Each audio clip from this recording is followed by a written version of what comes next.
नमस्कार, times of Swaraj में आप सबों का स्वागत है। मैं हूं संतोष सिंह और आज हम टाइम्स ऑफ स्वराज में बात बीपीएससी परीक्षा रद्द करने को लेकर जो छात्रों का आंदोलन चल रहा है उस आंदोलन का आज 15वां दिन है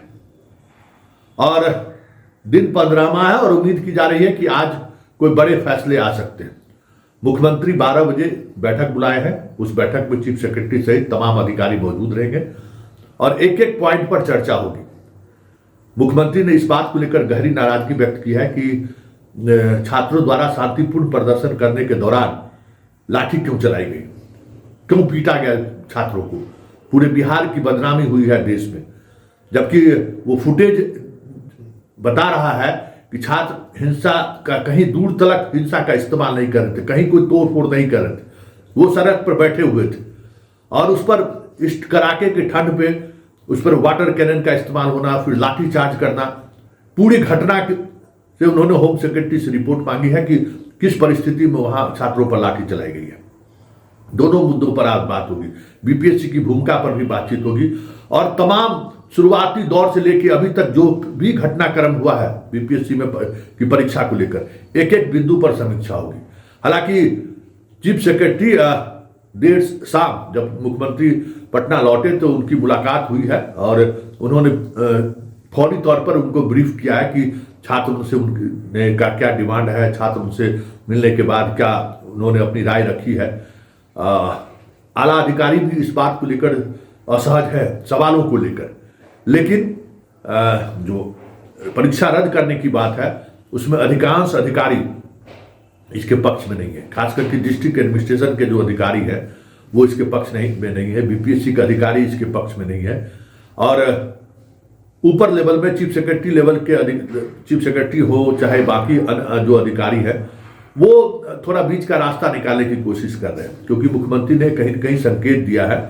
कि कुछ भी ऐसा नहीं हो कि छात्र को लगे कि उनके साथ जस्टिस नहीं हुआ है। वैसे इस पूरे आंदोलन में विपक्ष की क्या भूमिका रही है, कैसे लाठीचार्ज हुआ, किस परिस्थिति में छात्र गांधी मैदान पहुंचे गर्दनी बाग से, उन तमाम बिंदु पर एक सीआईडी की तरफ से जो रिपोर्ट नियमित रिपोर्ट मुख्यमंत्री को जाती है उस रिपोर्ट का भी सरकार ने अध्ययन किया है और एक रिपोर्ट भी मांगी है कि आखिर गर्दनी बाग में आंदोलनकारी पहले भी लाठी चली और उस दिन भी लाठी चला। ये लाठी खेलने का मतलब क्या है, क्योंकि दिल्ली में उन्हें ये जानकारी लगातार दी जा रही थी और जिस तरीके से विपक्ष प्रियंका गांधी, खड़गे, राहुल गांधी उस वीडियो को ट्वीट कर रहे थे उससे कहीं न कहीं मुख्यमंत्री असहज थे और यही वजह रहा कि वो अपनी पूरी यात्रा रद्द करके वापस लौट आए। वैसे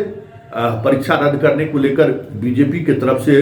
उम्मीद की जा रही थी कि दबाव बढ़ेगा और मुख्यमंत्री के पास वो मजबूती से दलील रखेंगे, लेकिन जो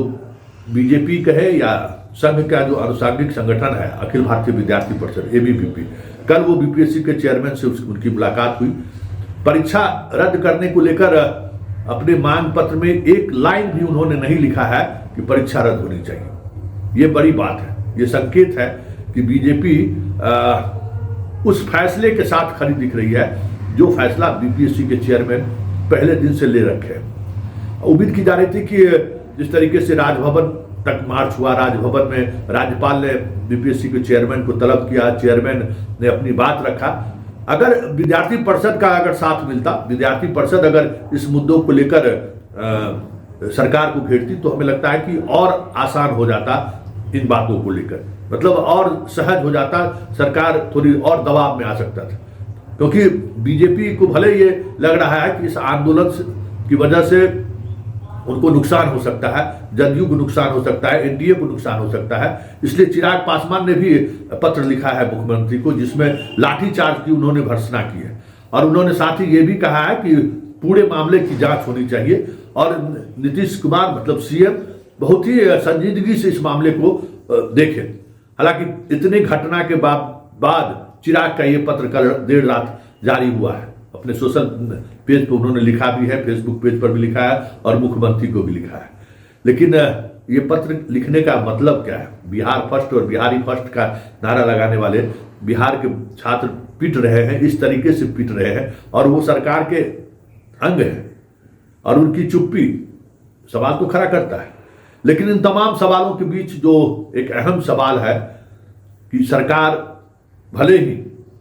मतलब सरकार के जो मुलाजिम हैं, डिस्ट्रिक्ट एडमिनिस्ट्रेशन है, भले ही वो चाहते हैं कि प्रश्न पत्र मामले में जो खबरें चलाई गई या जिस तरीके से खबरें चलाई जा रही है उस पर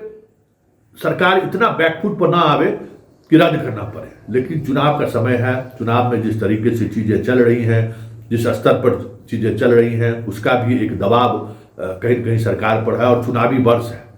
इसलिए नीतीश कुमार बीच का रास्ता निकालना चाहते हैं कि बीच का रास्ता क्या हो सकता है। ऐसे में छात्र के प्रतिनिधि मंडल से नीतीश कुमार के जो भरोसेमंद मंत्री है विजय चौधरी, उनकी आज मुलाकात भी हो सकती है ताकि इन विषयों पर बेहतर तरीके से बात हो सके। अब ये देखना दिलचस्प होगा कि इस मुद्दे पर विपक्ष की क्या भूमिका होती है, क्योंकि विपक्ष नीतीश कुमार से मिलने की का मांग लगातार कर रहे हैं। तेजस्वी यादव ने मिलने का मांग किया है, प्रशांत किशोर 2 तारीख से धरना पर बैठ रहे हैं, पप्पू यादव अलग तेवर में राजनीति कर रहे हैं। तो ये सब भी चीज है जो सरकार के दबाव पर, फिर राष्ट्रीय फलक पर जिस तरीके से लगातार ट्वीट्स के माध्यम से राष्ट्रीय मानवाधिकार आयोग से जिस तरीके से संज्ञान लिया है, कई ऐसी बातें हैं जिन बातों की वजह से सरकार दबाव में जरूर है, लेकिन ब्यूरोक्रेसी भी अपने निर्णय पर अडिग है। तो 2 धाराएं चल रही हैं, एक तो डेमोक्रेटिक इंस्टीट्यूशन का दबाव नीतीश कुमार पर है, मीडिया का भी दबाव है। पहली बार इस तरीके से चीजें आई है और इस स्तर पर ये चीजें आई है, थोड़ा दबाव वो महसूस जरूर कर रहे हैं। इस वजह से थोड़ा असहज है नीतीश कुमार। लेकिन अब देखना यह है कि ये थोड़ा आईएएस की बात को ये ज्यादा तवज्जो देते हैं, आईएएस की बात को ज्यादा ये महत्व भी देते हैं। इसका असर उनके निर्णय पर देखने को मिलता है। लेकिन चुनावी वर्ष है और चुनावी वर्ष में जिस तरीके से आंदोलन चल रहे हैं और आंदोलन का क्या असर हो सकता है, इस पर भी अपने अधिकारियों से उन्होंने मंतव्य मांगा है कि अगर हम लोग ऐसा नहीं किए तो क्या होगा, कहां तक ये आंदोलन खिंच सकता है, क्या हो सकता है। ये सारे ऐसे बिंदु हैं जिन बिंदु पर लगातार सरकार की नजर है और आज कह सकते हैं कि आज का दिन बेहद निर्णायक दिन है। और निर्णायक हम इसलिए कह रहे हैं कि जो बातें चल रही हैं, जिस तरीके से चल रही हैं, विपक्ष सड़क पर उतरने, आज भी भाकपा माले के विधायक राजभवन मार्च करने वाले हैं। तो एक दबाव बनेगा, सरकार पर लगातार दबाव बनेगा, खबरें में सुर्खियां बटोरती रहेगी। कल भाकपा माले ने बिहार बंद का आयोजन भी किया, कई जिलों में इसके प्रभाव भी देखने को मिले, लेकिन आज वो राजभवन मार्च करेंगे और राज्यपाल से मिलकर पूरे मुद्दे पर वो अलग से बात अपने रखेंगे। मतलब अब सियासत भी तेज हो गई है और ब्यूरोक्रेसी का एक अलग दबाव भी है। अब दोनों के बीच नीतीश कुमार किस तरीके से समन्वय स्थापित करते हैं, ये देखने वाली बात होगी।